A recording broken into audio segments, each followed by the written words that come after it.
Montana Territory, 1872. The wind howled across the plains like a wounded animal, carrying with it the scent of approaching rain. Preston Ryder pulled his hat lower against the threatening storm as he guided his horse toward the small trading post that stood as a lonely outpost of civilization in the vast wilderness.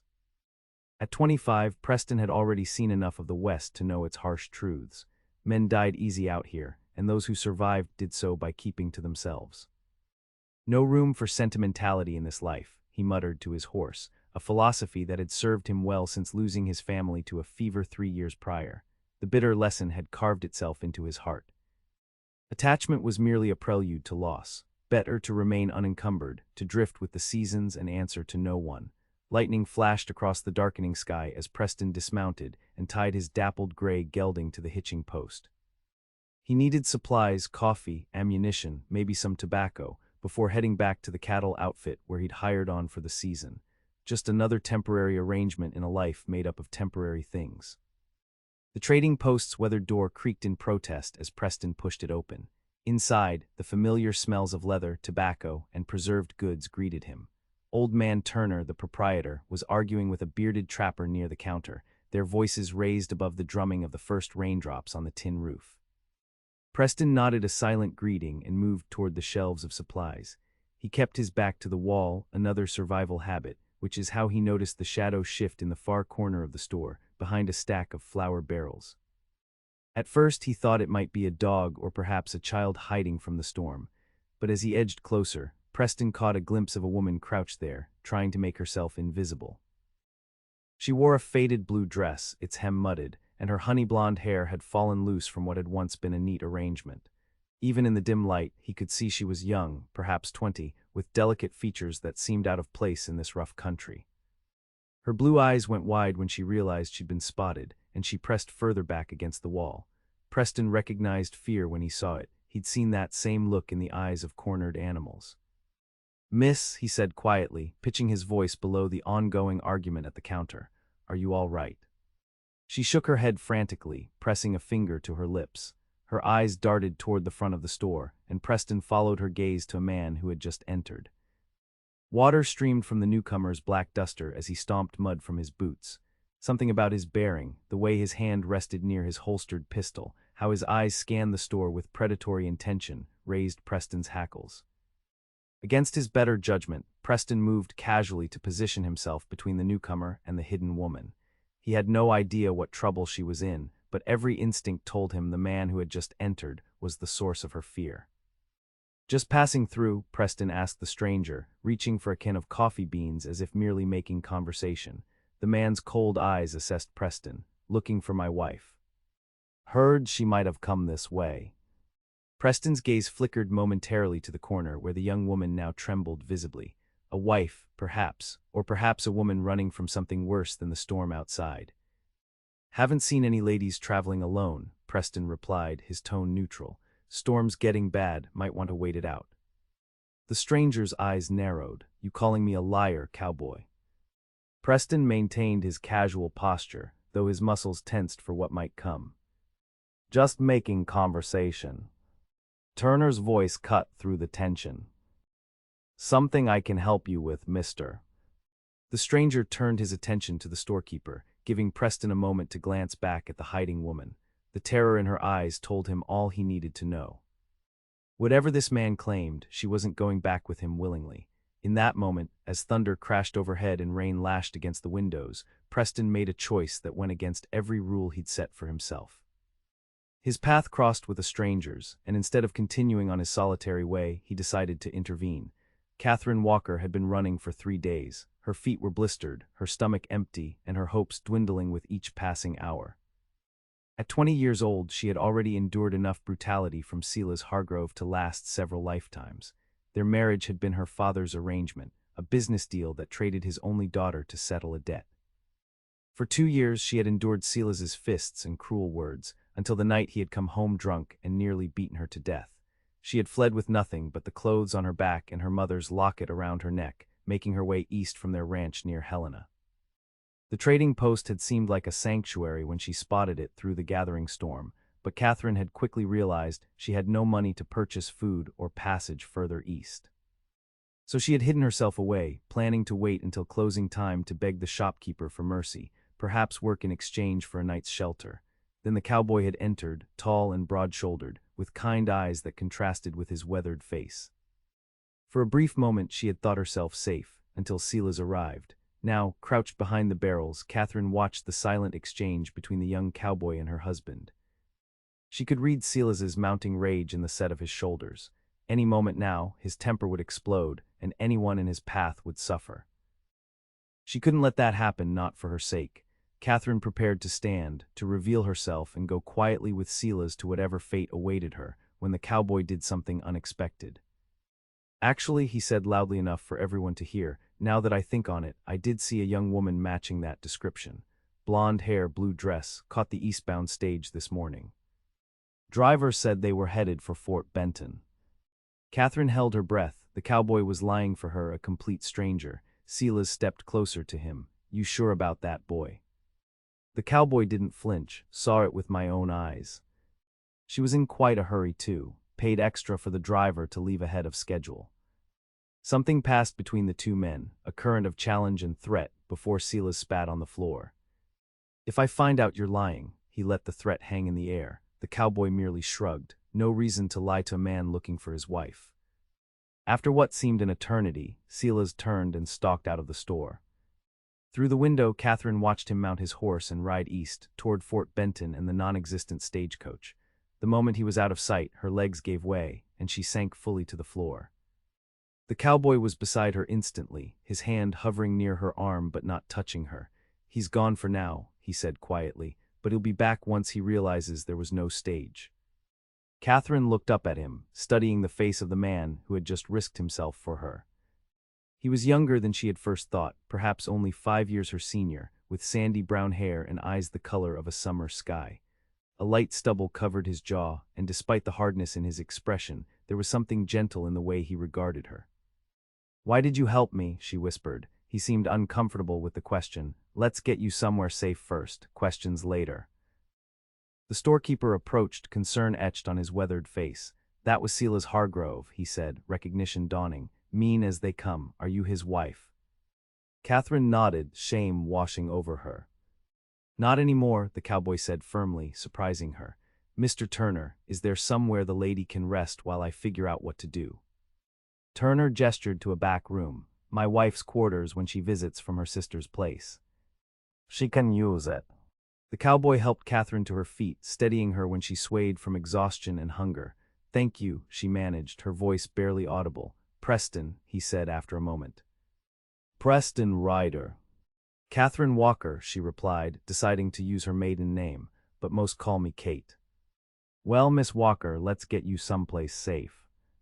As Preston guided her toward the back room, Kate couldn't help wondering if she had traded one danger for another. But something in his eyes, a reflected loneliness she recognized all too well, told her that whatever his reasons for helping, Preston Ryder was nothing like Silas Hargrove, and for now, that would have to be enough. Preston paced the small storeroom while Kate slept on the narrow cot. Turner's wife had indeed left some clothes behind, and the storekeeper had provided a simple meal of beans, dried beef, and biscuits. The young woman had eaten ravenously before exhaustion claimed her. Now, as night settled over the trading post and the storm raged on, Preston confronted the consequences of his impulsive decision. He had made an enemy of Silas Hargrove, a man known throughout the territory for his volatile temper and influential connections. More significantly, he had entangled himself in another person's life after years of careful isolation. "Damn fool thing to do," he muttered, running a hand through his hair. Turner appeared in the doorway carrying 2 cups of coffee. "She's sleeping." Preston nodded, accepting the offered cup. "What do you know about Hargrove?" The older man's expression darkened. "Cattle baron with land northwest of here. Came into money sudden-like about 5 years back. Some say he killed his partner, but nothing was ever proven. Has the territorial judge in his pocket, from what I hear. And her. Don't know much, heard he married some rancher's daughter from down south. Never seen her before today." Turner studied Preston over the rim of his cup. "What's your plan, son?" Preston had been asking himself the same question. "Get her away from here. Hargrove will be back by morning when he realizes I lied about the stage." And then what? You planning on riding with a woman while working cattle? I'll take her to Fort Benton for real. She can catch a riverboat east from there. Turner looked skeptical. With what money, and who's to say Hargrove won't follow? Man like that doesn't let go of what he considers his property. The truth of Turner's words settled heavily on Preston's shoulders. He had acted without thinking, and now a woman's life was in his hands. A soft voice came from behind them. I can work, I'm not afraid of hard labor. Preston turned to find Kate standing in the doorway, wrapped in a blanket. Her face was pale but determined, and despite her obvious fatigue, there was steel in her spine. You should be resting, Preston said. She lifted her chin. I've rested enough, now I need to plan. Something in her quiet resolve impressed him. This wasn't a fragile society woman, there was grit beneath her delicate exterior. You got family somewhere, anyone who might take you in? Preston asked. Kate shook her head. My father died last winter, mother's been gone for years, Sela's was all I had. The last words were bitter on her tongue. Turner cleared his throat. My wife's sister runs a women's boarding house in Helena, respectable place for working women, might be a start.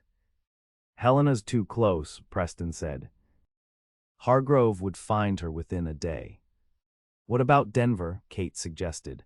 I've heard there are opportunities for women there, teaching positions, shop work. Preston considered this. Denver was a long way off, nearly 800 miles. A journey that would take weeks, across terrain that was as beautiful as it was dangerous. That's a hard trail for a woman alone, he said. Then I won't be alone. Kate's eyes met his, challenging. You got me into this, Mr. Ryder. Are you planning to abandon me now? Her directness caught him off guard. Miss Walker, I've got a job with the Bar Diamond outfit, responsibilities. And I have a husband who will kill me if he finds me. The bluntness of her statement silenced both men. I'm not asking you to take me all the way to Denver, just help me get far enough that he loses my trail. Preston looked at this woman, barely more than a girl, standing before him with nothing but determination and a borrowed blanket. Something stirred in him, something he had thought long dead. 2 days, he finally said. I can give you 2 days to get you to the mining camp at Blue Creek. There's a stage connection there that can take you south toward Denver. Relief washed over Kate's face. Thank you. Turner refilled their coffee cups. You'll need supplies, and you'd best leave at first light before Hargrove returns. As they planned their route, Preston kept his doubts to himself. 2 days might not be enough to lose a man like Hargrove, and the path to Blue Creek crossed some of the most isolated country in the territory, but looking at Kate's determined face, he couldn't bring himself to extinguish the hope he had helped kindle.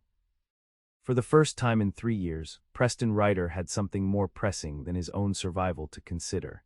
It was a complication he hadn't wanted, and a responsibility he hadn't sought. Yet as the night deepened and they plotted their escape, Preston found himself wondering if perhaps the real danger wasn't Silas Hargrove at all, but the way Kate Walker's grateful smile made him feel something dangerously close to caring. They departed before dawn, with Kate wearing men's clothing borrowed from Turner's stock and her blonde hair tucked beneath a wide-brimmed hat. Preston had purchased a second horse for her, a gentle mare that seemed content with an inexperienced rider. Ever ridden before? Preston asked as he adjusted her stirrups. A little as a girl, Kate admitted. My father thought it unladylike once I turned 14. Preston nodded, showing her how to hold the reins properly. We'll take it slow, but we need to cover ground. Hargrove will be back at the trading post by mid-morning, and we want a good head start. They rode west initially, a false trail Preston hoped would confuse anyone following, before cutting north toward the mountains. The storm had passed during the night, leaving the world washed clean, the prairie grasses glistening with raindrops that caught the first rays of sunlight. Kate was quiet as they rode, occasionally wincing when the horse's movement aggravated what Preston suspected were hidden injuries from Hargrove's abuse. But she never complained, and her silent endurance earned his respect. By midday, they stopped near a creek to rest the horses and eat some of the provisions Turner had provided, jerky, hardtack, and dried apples.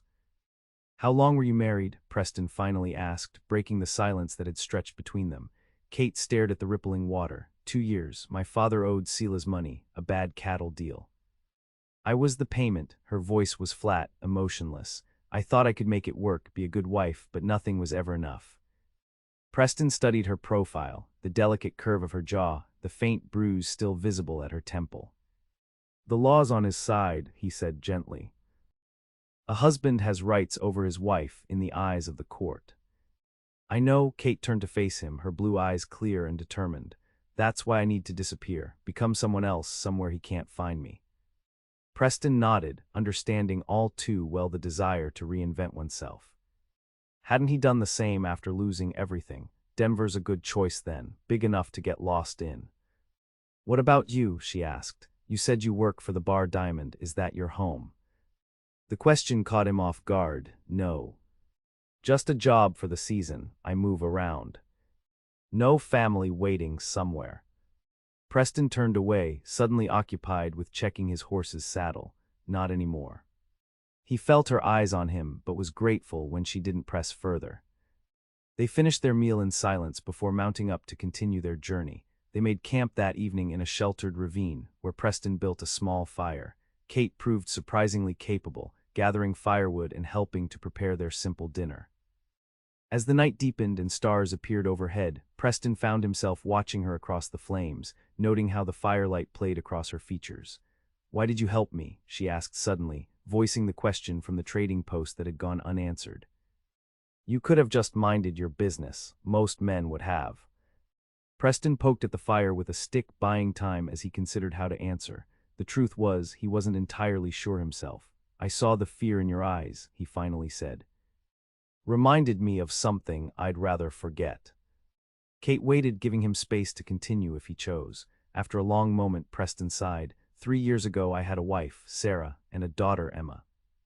We had a little place near the Yellowstone, nothing fancy, but it was ours." His voice grew rough with emotion. "Fever came through that winter, took them both while I was away delivering horses to Fort Ellis."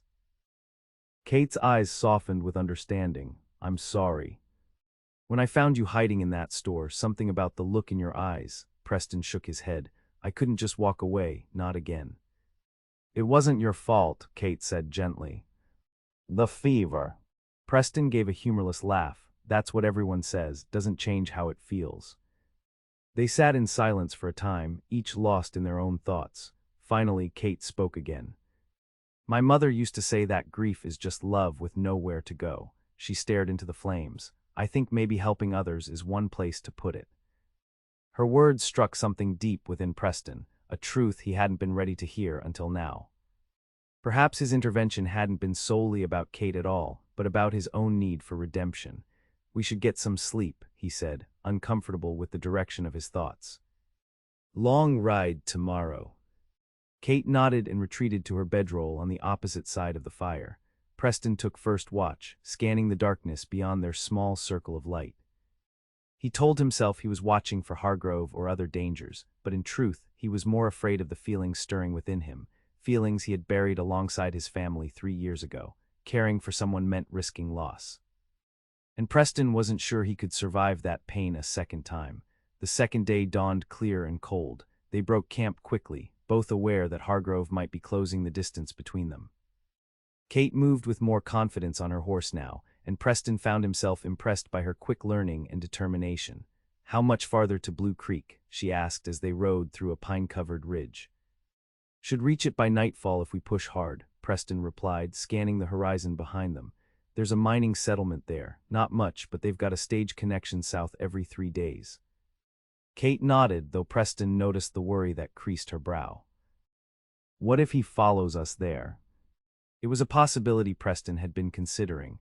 Blue Creek has a sheriff, a real one, not some appointed bully, and witnesses. Hargrove would have to be careful about making a scene. "You don't know him," Kate said quietly. "He doesn't care about witnesses or lawmen. She broke off suddenly, her eyes widening as she looked past Preston. He turned to follow her gaze and saw a plume of dust in the distance behind them, riders moving fast. "Is it him?" Kate whispered, fear straining her voice. Preston squinted against the sunlight. "Can't tell, could be anyone," but the tension in his shoulders betrayed his concern. "We need to move faster." They urged their horses into a canter, heading for a densely wooded area where they might lose anyone following. Preston led them through a stream, riding in the water for nearly half a mile before cutting back onto land, an old tracker's trick to confuse pursuit. They continued through the afternoon, pushing their mounts as hard as they dared. Kate rode silently, her face set with determination despite her obvious discomfort. By late afternoon, they had seen no further signs of pursuit, but Preston remained vigilant. As the sun began its descent, they crested a hill and saw the settlement of Blue Creek spread before them in a narrow valley, a clutch of wooden buildings, mine entrances dotting the surrounding hillsides, and the silvery thread of a creek running through it all. "We made it," Kate breathed, relief evident in her voice. Preston nodded, though his instincts still prickled with warning. "Let's get down there and find the stage office. See when the next run south is scheduled." They rode into town as dusk gathered, the streets busy with miners ending their shifts and saloon girls beginning theirs. Preston led them to a modest building with a sign proclaiming it the Blue Creek Hotel and Stage Office. After securing rooms for the night, separate ones, despite the knowing look from the clerk, Preston inquired about the stage schedule. "Next one south leaves day after tomorrow," the clerk informed them. "Stops in Virginia City, then continues on to the Union Pacific connection at Green River." Preston nodded his thanks and rejoined Kate in the small lobby. 2 days, he said quietly. "The stage doesn't leave until day after tomorrow." Kate's face fell. "What if he comes before then?" "We'll deal with that if it happens." Preston tried to sound more confident than he felt. "For now, let's get some food and rest. Been a long couple of days." They found a small eatery near the hotel that served simple but hearty fare. As they ate their first proper meal in days, Preston caught Kate watching him with an unreadable expression. "What?" he asked, suddenly self-conscious. "You've done more than you promised," she said. "You said 2 days to get me here and you've done that. You don't have to stay until the stage leaves." Preston considered her words. She was right, he had fulfilled his commitment. He could leave now, return to the Bar Diamond, and resume his solitary existence. It would be the sensible thing to do. Yet the thought of leaving her alone, waiting for a stage that might not arrive before Hargrove, sat uneasily in his chest. "I'll stay," he said finally. "Make sure you get on that stage safely." Relief and something else, something warmer, flickered in Kate's eyes. "Thank you." They finished their meal in comfortable silence, both aware of a subtle shift between them. Preston told himself it was simply the easing of tension now that they had reached relative safety. But as he walked Kate back to the hotel, her hand briefly brushed against his, and the contact sent an unexpected jolt through him. "Good night, Mr. Ryder," she said softly at her door. "Preston," he corrected her. "After 2 days on the trail together, I reckon we can use first names." A small smile curved her lips. "Good night then, Preston." "Good night, Kate." As he turned toward his own room, Preston tried to ignore the lightness in his chest. It was dangerous to feel this way, dangerous to care what happened to Kate Walker, beyond ensuring she boarded that stage safely. Yet as he lay in his narrow bed that night, listening to the sounds of the mining town settling into evening, Preston found himself thinking not of returning to the Bar Diamond, but of what might lie beyond Blue Creek for both of them. The next morning brought clear skies and a renewed sense of caution. Preston rose early and surveyed the town from his window, watching for any sign of strangers arriving. Satisfied for the moment, he met Kate for breakfast in the hotel's small dining room.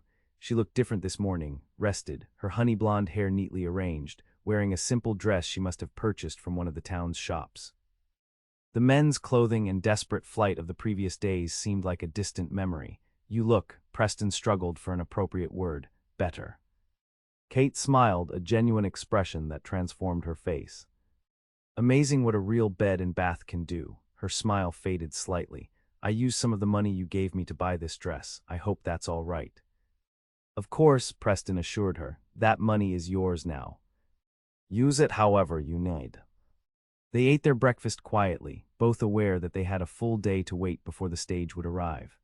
After they finished, Preston suggested they explore the town, partly to familiarize themselves with escape routes should Hargrove appear, and partly because he wasn't ready to part ways just yet. Blue Creek proved to be a typical mining settlement, dusty, rough around the edges, but with surprising pockets of civilization. There was a small church, a schoolhouse, and even a lending library maintained by the mine owner's wife. As they walked, Preston found himself telling Kate about his life before tragedy struck, about the small ranch he'd built with Sarah, about little Emma's first steps, about the horses he'd raised and trained. Words he hadn't spoken aloud in 3 years poured out of him, and Kate listened with quiet understanding. In turn, she shared stories of her childhood on her father's ranch, of her mother's death when she was 15, of her father's slow decline thereafter. She spoke of her dreams once to teach school perhaps, or to run her own millinery shop. Maybe in Denver, Preston suggested as they paused to watch children playing in the schoolyard. Kate nodded, though uncertainty clouded her eyes. Maybe if I make it there. You will, Preston assured her. Day after tomorrow, you'll be on that stage heading south. A week after that, you'll be in Denver starting a new life. And you, Kate asked, looking up at him. Back to the bar, Diamond. Preston hesitated. That was the plan. They continued their walk in thoughtful silence, eventually finding themselves at the edge of town, near the creek that gave the settlement its name. They sat on a fallen log, watching the clear water rush over stones. I keep thinking about what happens if he finds me, Kate admitted, her voice barely audible above the sound of the water. Not just here, but later. In Denver or wherever I end up, he won't stop looking. Preston had been considering the same problem. Divorce papers might help make it official. Kate gave a bitter laugh. No judge would grant me a divorce. Not with Silas's influence, and certainly not on grounds of cruelty. The law expects a husband to discipline his wife. The injustice of it burned in Preston's chest. Then perhaps a death might be more convenient. Kate looked at him sharply. What do you mean? Not his death, Preston clarified quickly. Yours officially at least. Understanding dawned on Kate's face. A new name, a new life. Exactly, Catherine Walker Hargrove could meet with an unfortunate accident, drowning perhaps, and meanwhile, a different woman boards a stage heading south. Kate considered this, hope and fear warring in her expression. It could work. But I'd need papers, references. The stage clerk seems like a man who might be persuaded to remember a different name on a ticket for the right price, Preston mused. As for papers, there's likely someone in a town like this who can provide what you need. They spent the remainder of the day developing their plan. Preston made discreet inquiries and eventually located a former mining clerk with skill at document creation. By evening, Catherine Walker had officially drowned while washing clothes in the creek, and Catherine Bennett, a young widow traveling to Denver to live with her cousin, had purchased a ticket on the southbound stage. As they ate dinner that night, a new tension hung between them, the reality of tomorrow's separation looming larger with each passing hour. Will you write, Kate asked suddenly, to let me know you're safe? The request caught Preston off guard. Where would I send a letter? Catherine Bennett doesn't exist yet. General delivery, Denver Post Office, she suggested. Under Catherine Bennett, once I'm settled, I could reply with a proper address. The thought of maintaining a connection beyond tomorrow both alarmed and enticed Preston. It went against every rule he'd set for himself these past 3 years. I'm not much for letter writing, he said evasively. Kate's face fell slightly. Of course, I understand. They finished their meal in awkward silence, both aware that something important remained unsaid between them. As they walked back to the hotel, Preston found himself memorizing details, the way moonlight caught in her hair, how her steps had become more confident in just these few days of freedom, the gentle curve of her smile when she thought no one was watching. At her door, Kate turned to face him. Thank you, Preston, for everything. I would never have escaped without your help. You'd have found a way, he said. You're stronger than you know. She shook her head. I wasn't. But maybe now I can be. She hesitated, then rose on tiptoes to press a gentle kiss to his cheek. Good night. Before Preston could respond, she slipped inside her room, leaving him standing in the hallway with his heart racing and his carefully constructed walls beginning to crumble. Tomorrow she would board a stage and disappear from his life. It was for the best for both of them. Yet as Preston entered his own room, he couldn't escape the feeling that he was about to lose something precious for the second time in his life. And this time it would be entirely his choice. Dawn broke with a heavy mist hanging over Blue Creek. Preston had barely slept, his mind churning with thoughts of Kate, of Hargrove, of the life he had abandoned 3 years ago and the emptiness that had followed. He rose and dressed, then stood at his window watching the town come to life. The stage wasn't scheduled to depart until noon, giving them one last morning together. Preston wasn't sure if that was a blessing or a curse. A sharp knock on his door startled him from his thoughts. He opened it to find Kate standing there, her face pale. "He's here," she whispered. "Silas. I saw him from my window, asking questions at the saloon across the street." Preston's blood ran cold. "Are you sure?" Kate nodded, her eyes wide with fear. "What do we do?" Preston thought quickly. "The story about your drowning, it won't hold if he searches the town thoroughly. We need to get you on that stage early." "It doesn't leave for hours," Kate reminded him. "Then we need another way out." Preston grabbed his hat and gun belt. "Pack your things." Quickly and quietly. While Kate returned to her room, Preston peered out his window. Sure enough, Silas Hargrove was moving from business to business, likely showing Kate's description to anyone who would listen. It was only a matter of time before someone remembered the young blonde woman who had arrived with a cowboy 2 days prior. Preston slipped downstairs and out the back entrance of the hotel. Moving through alleys, he made his way to the livery stable, where their horses were boarded. The stable hand was easy enough to bribe for quick preparation of their mounts and discretion about their departure. Returning to the hotel the same way, Preston found Kate waiting in his room with her small bundle of possessions. "We can't leave through the front," he explained. "Hargrove is working his way down the street. But there's a back staircase that leads to the alley. Our horses will be waiting behind the mercantile in 15 minutes. Kate nodded, though her hands trembled slightly as she clutched her bundle. "Where will we go?" "The stage." "Forget the stage," Preston said firmly. "It's too risky now. We'll have to find another way." They slipped down the back stairs and through the alley without incident. At the arranged meeting point, the stable hand waited with their saddled horses. Mr. Hargrove's offering $20 for information about his missing wife, the young man informed them in a hushed voice. "Says she ran off with some cowboy." Preston pressed an additional gold piece into the boy's palm. "And what will you tell him when he asks?" The stable hand pocketed the coin with a grin. "That I ain't seen nobody matching that description, sir." They mounted quickly and rode out of town using a miner's trail that skirted the main road. Preston led them south, the direction the stage would have taken, hoping to reach the next settlement before Hargrove realized they had fled. They rode hard through the morning, stopping only briefly to rest the horses. Kate kept pace without complaint, though Preston could see the strain on her face. By midday, they had put considerable distance between themselves and Blue Creek. "He'll figure out we've gone soon enough," Preston said as they paused near a stream to water the horses. "But he won't know which direction we took." Kate nodded, her expression troubled. "I've ruined your plans. You should be heading back to the Bar Diamond, not running away with me." Preston shook his head. "There will be other jobs." He studied her face, noting the exhaustion beneath her brave front. "I'm sorry about the stage. We'll find another way to get you to Denver." "What if we don't go to Denver?" Kate said suddenly. Preston raised an eyebrow. "That was the plan." "Plans change," she replied. "Silas knows I was heading south. He might have men watching the routes to Denver already." She had a point. Hargrove's reach seemed more extensive than Preston had initially believed. "Where then?" he asked. Kate bit her lip, considering. "West, maybe, to Oregon or California." The suggestion gave Preston pause. The journey would be considerably longer and more dangerous than the route to Denver. It would mean weeks together on the trail, facing whatever challenges the wilderness presented. It would also mean continuing to entangle himself in Kate's life, something he had promised himself he wouldn't do. "That's a hard road," he said carefully, "especially with winter coming on." "I know," Kate admitted.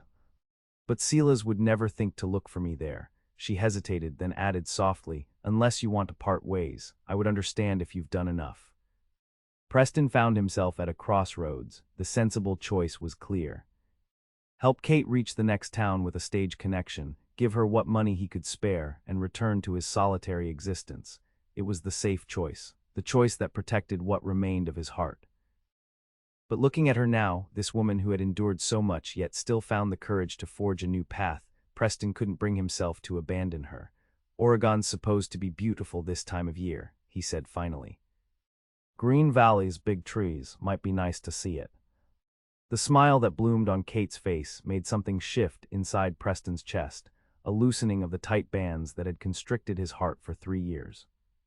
"Really?" she asked, hope lighting her eyes. Preston nodded, already calculating the supplies they would need, the route they should take. We'll need to stop somewhere for proper provisions. Can't make that journey on jerky and hardtack alone.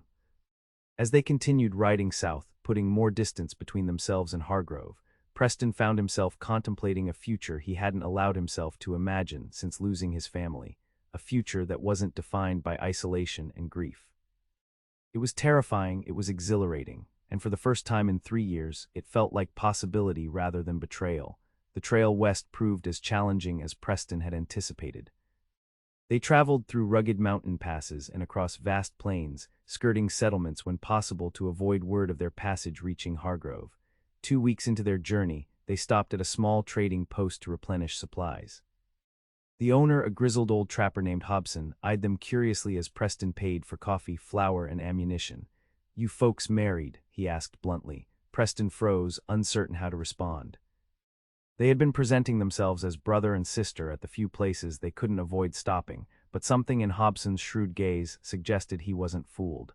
"Not yet," Kate answered smoothly before Preston could speak. "We're heading to Oregon to start fresh. My brother is meeting us there for the ceremony." Hobson grunted, seemingly satisfied with this explanation. Might want to hurry it along. "Ain't proper for a young woman to travel alone with a man not her husband or kin." "We're aware," Preston said stiffly, eager to end the conversation. As they rode away from the trading post, Preston couldn't help asking, "Not yet?" Kate blushed slightly. It seemed the simplest explanation, better than claiming to be siblings with our different surnames. Preston nodded, though her casual reference to marriage even as a fabrication had unsettled him. Over the past weeks, he had grown increasingly aware of Kate as more than someone to protect. He noticed the way sunlight brought out golden highlights in her hair, how her laugh had become more frequent and genuine, the quiet strength she displayed as they faced each day's challenges together. These observations troubled him, not because they were unwelcome, but because they reminded him of feelings he had sworn never to experience again. That night, as they made camp in a sheltered grove, Kate brought up the subject again. "People will continue to question our relationship," she said practically as they sat beside the fire. "Perhaps we should consider a more permanent solution to our cover story." Preston stared into the flames. "Are you suggesting we actually marry?" "For convenience," Kate clarified quickly. "A marriage in name only, for the sake of appearances and safety. It would make our journey easier." The proposition hung in the air between them. Preston knew she was right. A married couple would attract far less attention than an unmarried man and woman traveling together. It was a logical solution, yet something in him rebelled against the idea of marriage as merely a practical arrangement. His marriage to Sarah had been built on love, on shared dreams, on a future they had planned together. The thought of reducing such a bond to convenience felt wrong. "I don't think that's necessary," he said finally. "We've managed this far with our current story." Kate's face fell slightly, though she quickly masked her disappointment. Of course, it was just a thought. They finished their meal in silence, the easy camaraderie of recent days replaced by an awkward tension. As Kate prepared for sleep, Preston took first watch, gazing up at the stars and wrestling with emotions he had long suppressed. The truth was, the idea of marrying Kate, even in name only, stirred feelings he wasn't ready to acknowledge. It was safer to maintain distance, to remember that their paths would eventually diverge once they reached Oregon. Yet as the fire burned low and Kate's breathing deepened in sleep, Preston found himself wondering what it might be like to build a new life with her, a real one, not just a convenient fiction. The thought both thrilled and terrified him. "You're a fool, Ryder," he muttered to himself, "a damn fool." But for the first time in 3 years, being a fool didn't seem like the worst thing in the world. The next morning brought clear skies and cooler temperatures, a reminder that autumn was deepening and winter would soon follow. They needed to cross the mountains before the first heavy snows. As they broke camp, the awkwardness from the previous evening lingered. Preston found himself choosing his words carefully, maintaining a formal distance that hadn't existed between them for weeks.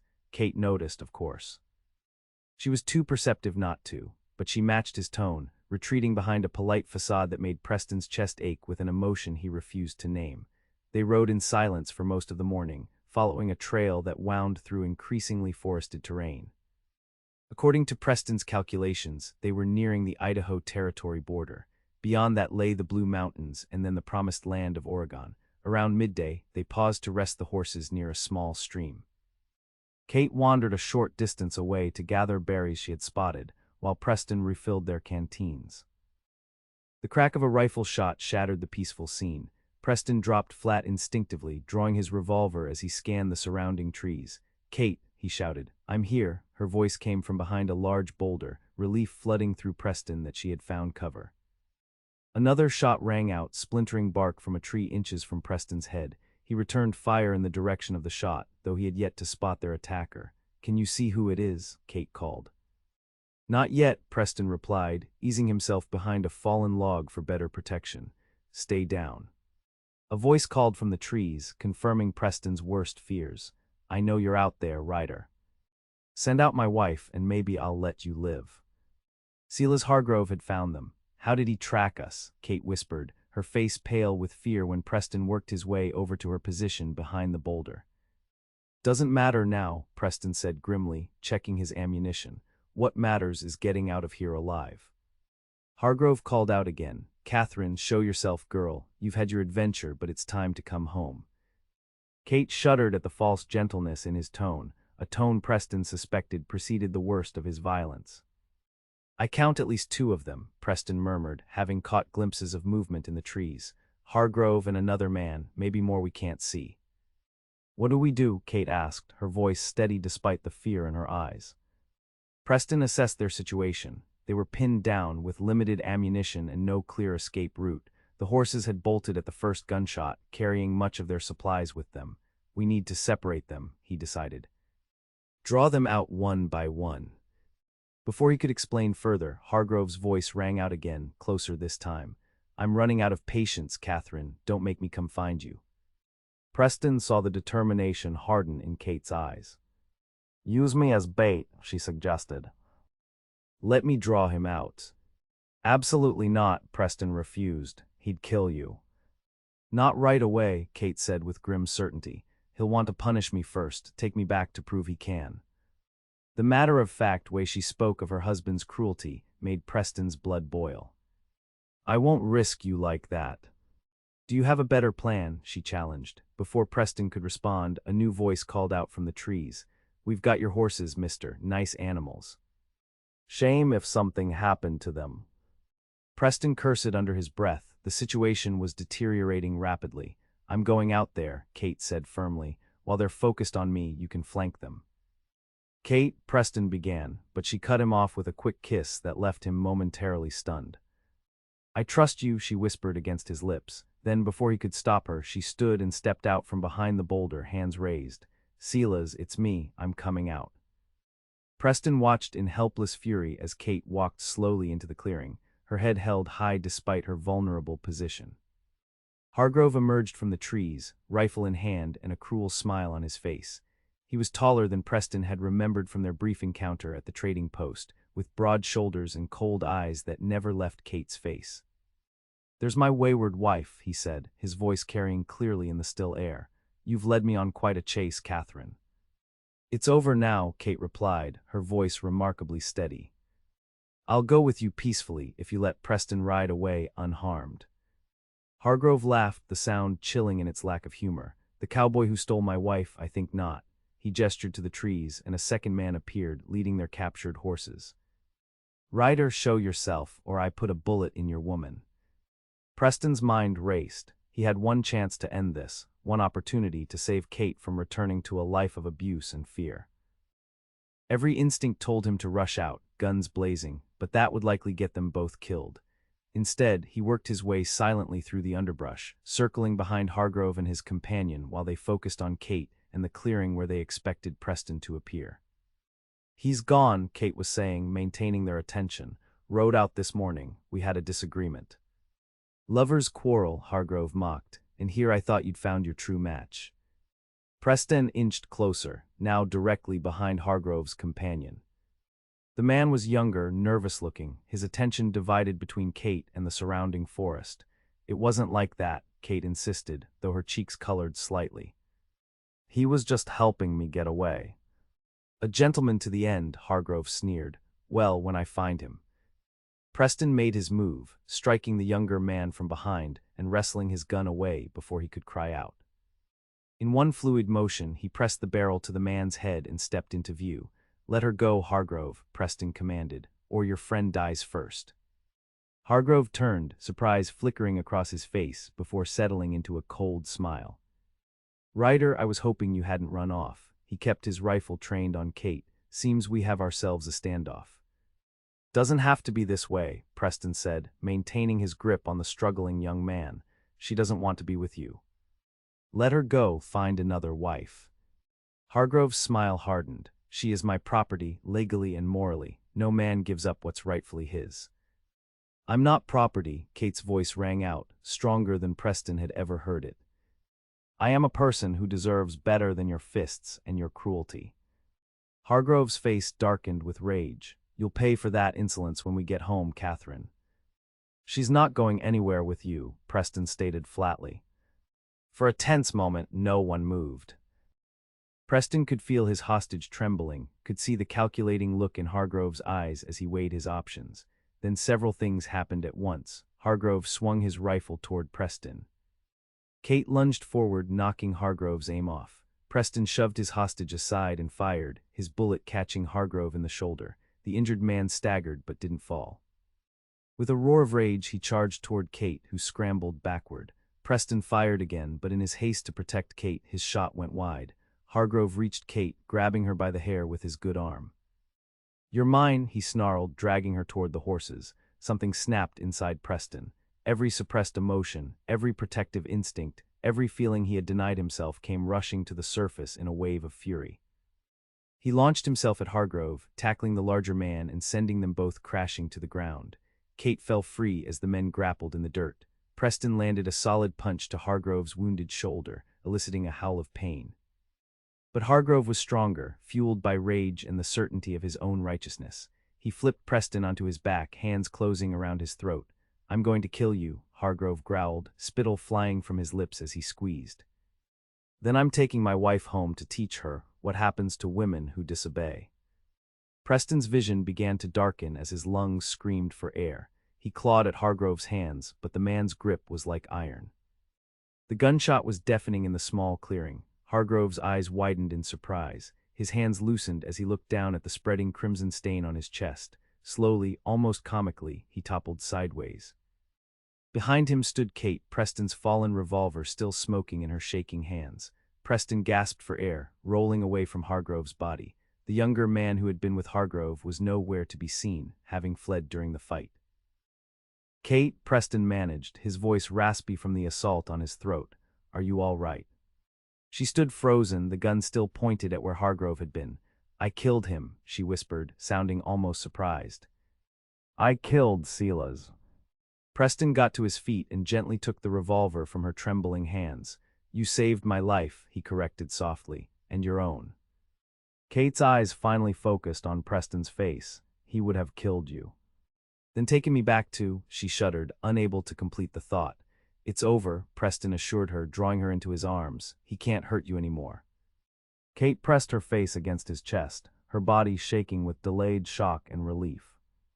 Preston held her tightly, his own emotions threatening to overwhelm him. For the first time since losing his family, he had allowed himself to care deeply for someone, to fight for someone, and the intensity of it left him breathless. They stood like that for a long moment, taking comfort in each other's heartbeats until practical concerns intruded. We need to move, Preston said gently. That other man might bring back reinforcements. Kate nodded, pulling away reluctantly. She cast one last look at Hargrove's body. What do we do about him? Preston considered their options. We leave him. Nature will take care of the rest. They gathered what supplies remained and caught the horses, which had not strayed far. As they mounted up to continue their journey, Preston noticed a new steadiness in Kate's posture, a woman who had faced her greatest fear and survived. Oregon? He asked softly. Kate looked at him, something unspoken passing between them. Oregon, she confirmed with a small smile. As they rode away from the clearing, leaving Silas Hargrove's body behind, Preston realized that the walls he had built around his heart had crumbled completely. In their place was something terrifying and wonderful, a second chance at happiness he had never thought possible. The question now was whether he was brave enough to take it. The days following Hargrove's death passed in a blur of hard riding and cautious stops. They pushed westward with renewed urgency, both to distance themselves from what had happened and to cross the mountains before winter set in fully. Neither spoke much about the shooting. Preston sensed Kate needed time to process the enormity of what had occurred, not just taking a life, but definitively ending her connection to a man who had dominated her existence for years. Freedom, he knew from experience, could be as disorienting as it was liberating. A week after the confrontation, they made camp near a sheltered valley. The evening was unusually mild for the season, with a canopy of stars spreading above them as they finished a simple dinner of rabbit stew. "I don't regret it," Kate said suddenly, breaking the comfortable silence. "Killing him, I thought I would, but I don't." Preston studied her face across the fire. "No reason you should. He would have killed us both." "It's not just that," Kate poked at the fire with a stick, sending sparks swirling upward. "I feel free, like I can finally breathe after years of suffocating." She looked up, meeting Preston's gaze. "Is that terrible, to feel relieved that someone is dead?" "No," Preston said firmly. "It's human, especially given what he did to you." Kate nodded slowly. "I've been thinking about what happens next. After Oregon, I mean." The question had been on Preston's mind as well, though he had avoided examining it too closely. Their journey had a destination, the fertile valleys of western Oregon, but what then? They had never discussed what would happen once they arrived. "What are you thinking?" he asked carefully. "I could find work, perhaps teaching if there's a school that needs help, or sewing. I'm quite good with a needle." Kate hesitated. "What about you? Will you look for ranch work?" The question seemed innocent enough, but Preston heard the real inquiry beneath it. Would they go their separate ways once they reached Oregon? A month ago, even a week ago, the answer would have been simple. Of course they would separate. Their association had been born of necessity, not choice. Preston had his solitary path to follow, and Kate had her fresh start to pursue. But now, sitting across from her in the firelight, Preston couldn't imagine simply tipping his hat goodbye and riding off. Somewhere between Blue Creek and this quiet valley, Kate had become essential to him in a way he hadn't believed possible again. "I've been thinking," he said slowly, "about maybe finding some land. Starting over properly." Hope flickered in Kate's eyes. "A ranch of your own." Preston nodded. "The Willamette Valley is supposed to have good grazing land. Might be a place a man could build something lasting." "That sounds wonderful," Kate said softly. A weighted silence fell between them. Preston knew he stood at a crossroads, one path leading back to the safety of isolation, the other toward the terrifying possibility of love and loss. For 3 years he had chosen the safe path. But sitting here watching the firelight play across Kate's face, Preston found himself contemplating the risk. "It's a big undertaking for one person," he said finally, "building a place from nothing." Kate held his gaze steadily. "Yes, it is.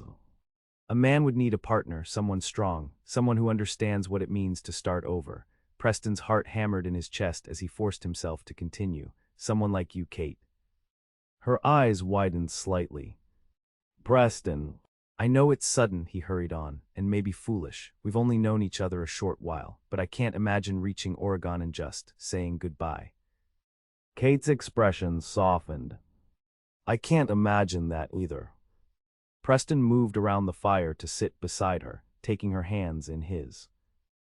They were small but strong, hands that had endured hardship and found the courage to pull a trigger when necessary. "I'm not Hargrove," he said quietly. "I would never try to own you or control you.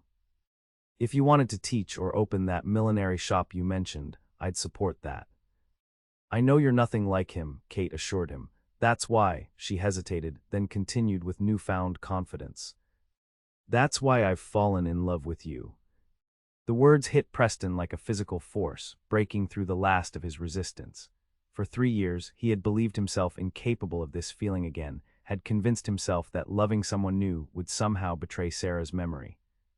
But looking into Kate's eyes now, Preston understood that love wasn't a finite resource. His heart had simply expanded to hold both the past he cherished and the future he suddenly, desperately wanted.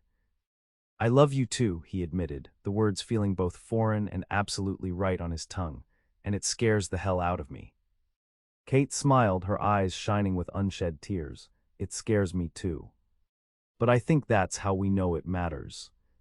Preston cupped her face gently in his hands. Kate Walker, when we reach Oregon, will you marry me? Not for convenience or appearances, but because I want to build a life with you, a real one. Yes, she whispered, leaning into his touch. 1,000 times yes. When their lips met, it felt like coming home, like finding a place Preston had forgotten existed.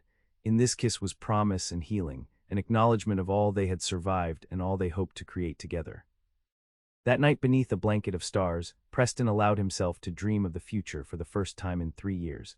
A modest house with a view of mountains, horses grazing in green pastures, children running across sun-dappled fields.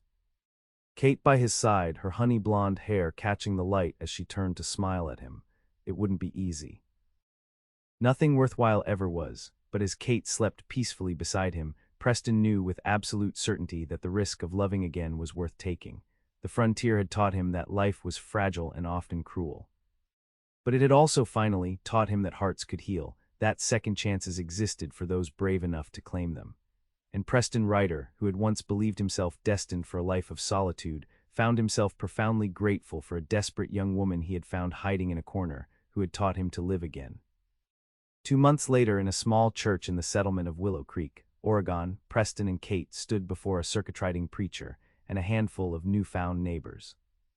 Kate wore a simple white dress with blue ribbons, her honey-blonde hair adorned with wildflowers. Preston had splurged on a new shirt and had even submitted to a proper shave for the occasion. As they exchanged their vows, Preston thought about the journey that had brought them here, not just the physical miles across mountains and plains, but the emotional distance they had both traveled, from grief and abuse to hope and healing. From isolation to connection, I now pronounce you husband and wife, the preacher declared. You may kiss your bride. As Preston leaned down to seal their union with a kiss, he saw in Kate's eyes everything he had once thought lost forever: home, family, and a future worth fighting for. Outside the church, their neighbors showered them with wheat grains for prosperity and cheered as Preston lifted Kate onto their wagon. Tied to the back was a hand-painted sign that read, "Just married." Preston took the reins and guided the horses toward their new homestead, 160 acres of promising land with a small cabin they had been working to improve over the past weeks. Kate leaned against his shoulder, her hand covering his. "Happy Mrs. Ryder?" he asked, still marveling at the sound of her new name. Kate smiled up at him, her face radiant with joy, "More than I ever thought possible." As they drove toward their future home, Preston reflected on the strange twists of fate that had brought them together. A supply run to a trading post, a desperate woman hiding in a corner, a choice to help rather than walk away. The scars of their pasts would always remain: Preston's loss, Kate's abuse. But those scars had made them who they were, had led them to each other, had taught them the true value of the love they had found. On the horizon, their cabin came into view, smoke curling invitingly from the chimney where a neighbor had lit a fire in welcome. Beyond it stretched fertile fields waiting for spring planting, pastures where horses would eventually graze, and mountains that stood as silent witnesses to new beginnings. "Home," Preston said, the word filled with promise. Kate squeezed his hand. "Home," she agreed. And in that moment, as the wagon rolled toward their waiting cabin, Preston understood that the true frontier wasn't the untamed wilderness or the vast plains he had crossed. It was this: the courage to open one's heart again after loss, to trust again after betrayal, to build again after destruction. It was the most challenging journey he had ever undertaken, and the most rewarding.